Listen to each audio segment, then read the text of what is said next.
Les samedis du néo-confinement, 14 novembre 2020. Depuis l'assassinat du professeur d'histoire géo Samuel Paty, on voit se multiplier les tribunes, les textes, les posts sur la République et sur la laïcité. L'une des choses les plus frappantes à la lecture de ces textes, c'est que très rarement ils se répondent.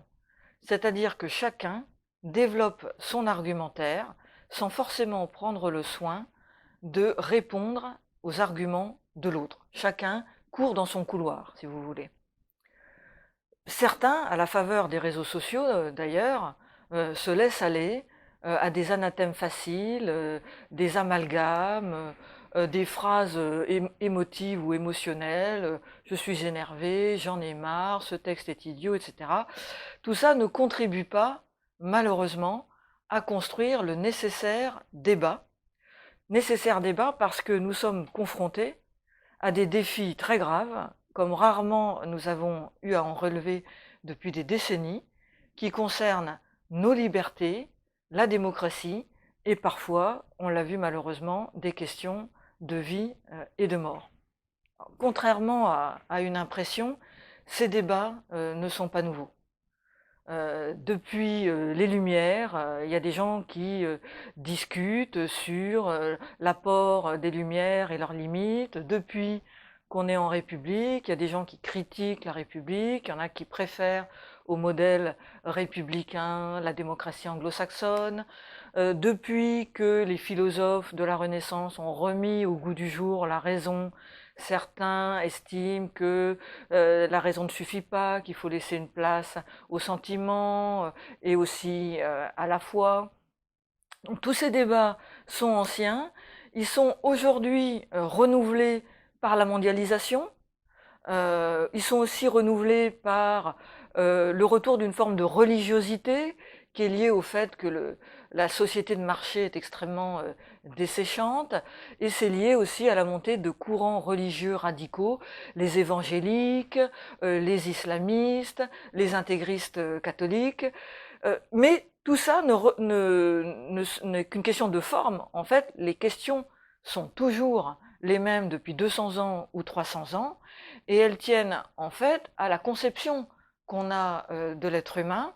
Est-ce qu'on pense que l'être humain est un être autonome, rationnel, libre et solidaire?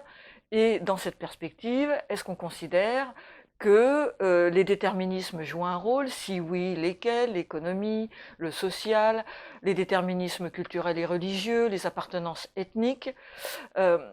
Toutes ces questions sont des questions importantes qui nécessitent un débat mené avec sang-froid, c'est-à-dire, premièrement, il faut qu'on évite chacun de caricaturer les positions de l'adversaire, ou de nous-mêmes créer un adversaire caricatural pour faciliter notre propre argumentaire. Deuxièmement, qu'on essaie d'analyser les arguments de l'autre et d'y répondre méthodiquement. Et troisièmement, évidemment, qu'on essaie de formuler nos propres arguments avec rigueur. Parce que, effectivement, nous aurons un débat à mener, mais il s'agira aussi, à certains égards, d'un combat. Un combat, c'est-à-dire que nous ne serons pas d'accord, ça fait des siècles que nous ne sommes pas d'accord, sur la raison, sur la République, etc. Ce n'est pas un drame.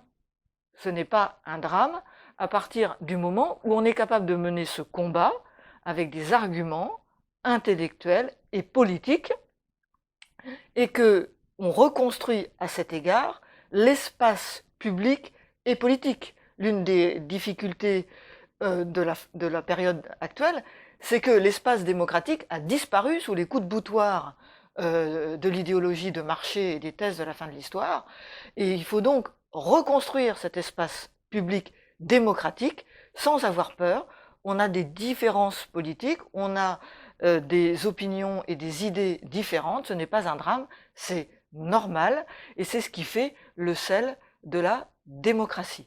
Donc le défi d'aujourd'hui, c'est de reconstruire l'espace politique républicain et d'assumer chacun cet idéal politique qui est la discussion libre et raisonnée.